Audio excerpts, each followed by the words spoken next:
want you to imagine for a moment that you started investing in 1998. The world's going mad for the internet. New companies are popping up out of nowhere, and every investor is convinced they found the next big thing. So you take all your money and invest it in a few tech stocks just because they have catchy .com names. And for a couple of years, your money keeps going up, and everyone thinks you're a genius until the year 2000. Nothing short of breathtaking, a points drop never before seen on the US markets. Traders and investors shell shock and spare a thought for Bill Gates. The Wall Street collapse cost the world's richest man 1.8 billion this week alone. When the bubble burst, the Nasdaq fell nearly 80% and only 48% of dot companies managed to survive. I watched many of my friends lose millions within a blink of an eye. And even though it was a crash I'd half been expecting, my own investment still took a hit. The crazy part is the internet was the next big thing. But even then, the overconfidence and hype created one of the biggest bubbles in history. So, why am I telling you all this? Well, fast forward to today, and I can't help but feel that same energy again. But this time, it's not driven by the internet, it's AI. People are calling it a once in a lifetime opportunity. And maybe they're right, or maybe it's the same story playing out all over again. History doesn't repeat, but it rhymes. And every generation thinks they found a new era. But as John Templeton said, the four most expensive words in investing are this time is different. But is this time actually different? Well, as over 7 million of you have started investing because of my videos, I feel responsibility to give you my honest take on this situation.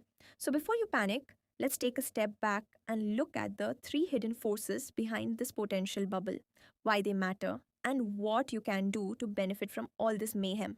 Right now, the fate of the entire stock market and your portfolio is being decided by just seven companies. They're called the Magnificent Seven. These are Amazon, Microsoft, Alphabet, Meta, Apple, Tesla, and Nvidia. Together, they now make up around 36% of the entire S&P 500, and they're all locked in an arms race to dominate artificial intelligence. So even if you only own one share of the S&P 500, you're already betting on these companies. And whether you realize it or not, your future returns depend on how this race plays out. Because every dollar these companies invest sends ripples through the whole market, from chip makers to energy companies to your index funds. And when you see how much they're predicted to pour into AI this year, you'll understand why. Let's go one by one. Tesla plan on spending $5 billion dollars on autonomous driving, and XAI, which is Elon Musk's new AI startup. Apple $10.7 billion dollars to make Siri smarter. To be honest, it's probably going to take more than that. Meta $60 billion on data centers and the metaverse. Google $75 billion rebuilding the internet with AI. Microsoft $80 billion funding open AI and supercomputers. And Amazon $100 billion on AWS to own the infrastructure. Everyone else relies on. That's a total of $330 billion in 1 year. To put that into perspective, that's more than the entire GDP of countries like Finland or Portugal. All that money is going into building the future. Some people are even calling it the fourth industrial revolution. I get it. This all sounds pretty exciting. However, all of this spending seems to be what's keeping the economy alive at the moment. And without it, the US might already be in a mild recession. So the question is, how long can it last? Well, it doesn't seem to be ending anytime soon. Global AI spending is expected to reach $500 billion by the end of 2026, with spending on power and resources for electricity demand topping $3 trillion annually by 2030. That's how bad these companies want to win the AI arms race. I mean, I can see why. The International Monetary Fund estimates that about 60% of jobs in the developed world are exposed to AI. This means they could be transformed or replaced by automation in the coming years. So, whoever manages to crack this technology first will be rewarded with a crazy amount of power. Mark Zuckerberg even said if Meta end up misspending $200 billion, it's worth it because if they move too slowly, they're out of the competition.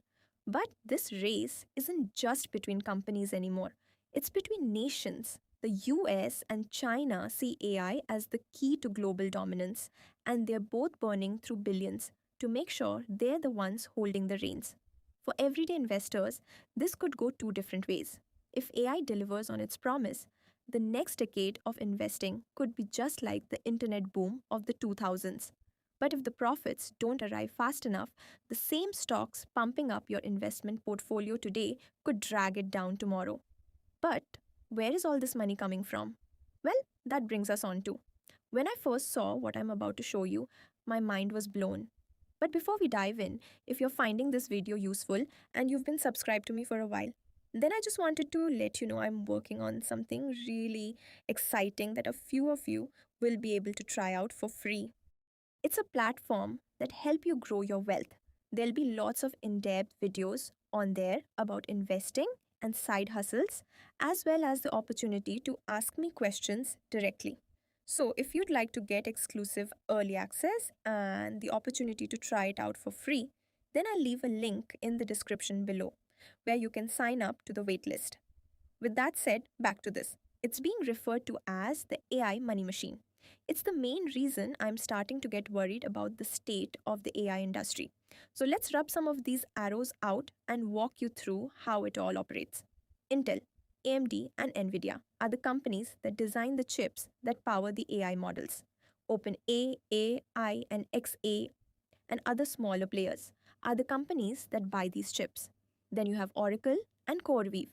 These are the data centers who also buy these chips, then lease out the computing power to the AI companies. Think of them like the middlemen. At first glance, nothing seems out of the ordinary.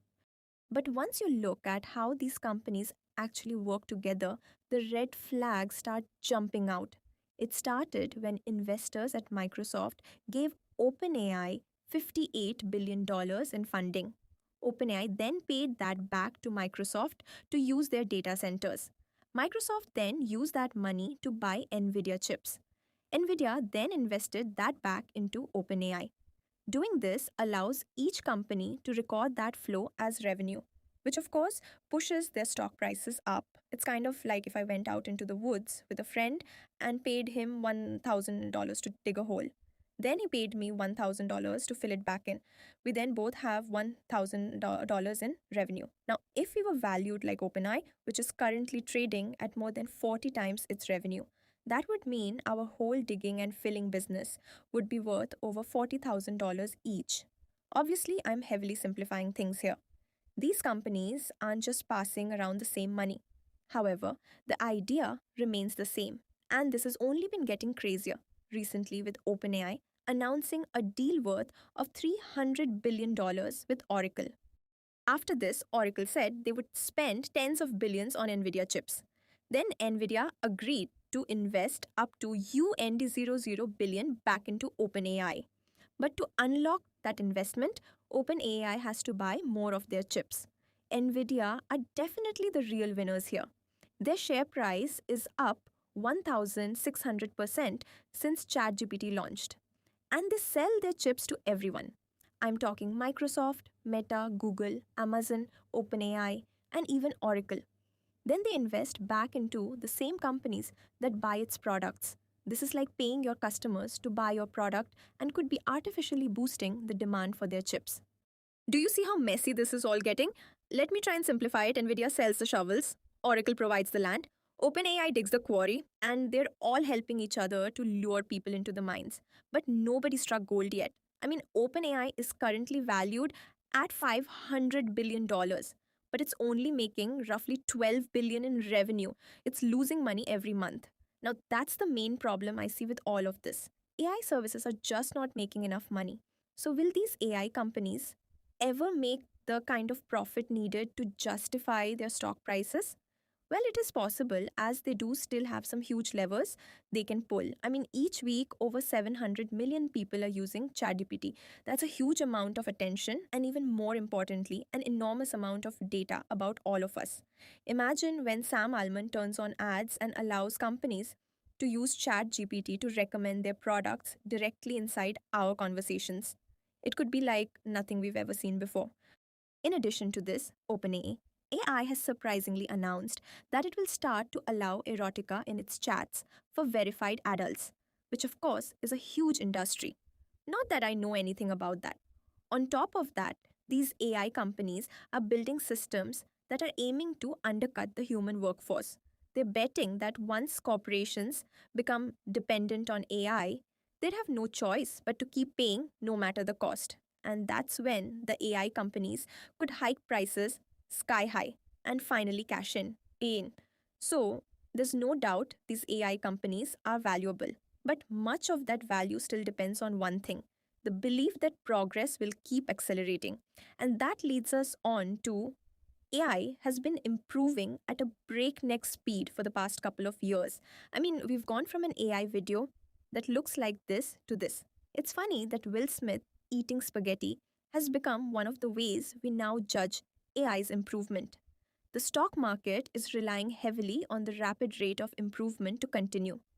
However, we're not far off hitting something called the data wall. For years, AI has been devouring every scrap of public data available. By 2027, it's expected to have consumed nearly all human generated online content. It's like climbing a ladder in a game of snakes and ladders. Everyone assumes the ladders will keep going, but we're running out of data to climb. So we might have to start moving square to square instead. I mean, just think how long the data sets that we're feeding AI have taken to build: centuries. No wonder progress seems to have been so rapid, as we've been feeding it books, research, and data going all the way back to the dinosaurs. And I'm not talking about me. If AI companies can't find a way to scale beyond the data wall, we could see progress slow down. Expectations collapse, and the bubble many investors are banking on finally bursting. But is beating the data wall actually possible potentially? Think about it. Humans don't have to worry about this data limit. That's because we don't just learn from being fed data, we learn from interacting with the world. I mean, if AI tried to make this video, it couldn't. It hasn't lived my life, had my conversations, or made my investing mistakes. My perspective comes from my experience, which is something AI can't simulate. So, in my opinion, scaling past the data wall is possible, but it isn't just a question of more data, it's a question of different data. But look, I'm not a scientist. So let's get back to investing in the stock market. That brings me on to. So I started this video by comparing what's happening now to the dot bubble of the late 1990s. However, is it actually the same?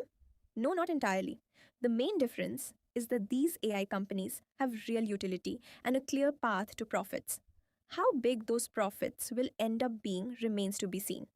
However, it's a much better situation than the dot bubble, where companies were getting their crazy valuations from fancy names alone. So, does that mean it's not a bubble? Well, honestly, I still think it is. The signs are all there: overvaluation, faking revenue, geopolitical mania, and scaling limits. However, there's no way of telling what stage we're in. This could be the start of a decade of crazy investment or closer to the end than we realize. So, what's the best thing to do with your money? Well, I'm not a financial advisor. However, these are the things I'd be focusing on if I were you. Firstly, continuing to invest. If we're at the start of the bubble, then the prices we're seeing right now could seem like bargains in a couple of years' time. That's why it's so important to set up an automatic investment that leaves your account every month and goes into a broad low cost index fund. I did this during the com bubble, and although my investments took a hit when the bubble burst, I don't regret a thing, as over time the market bounced back as historically it always has.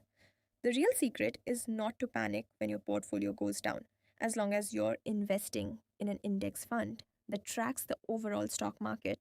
Then continuing to invest for a crash could be the best thing you ever do.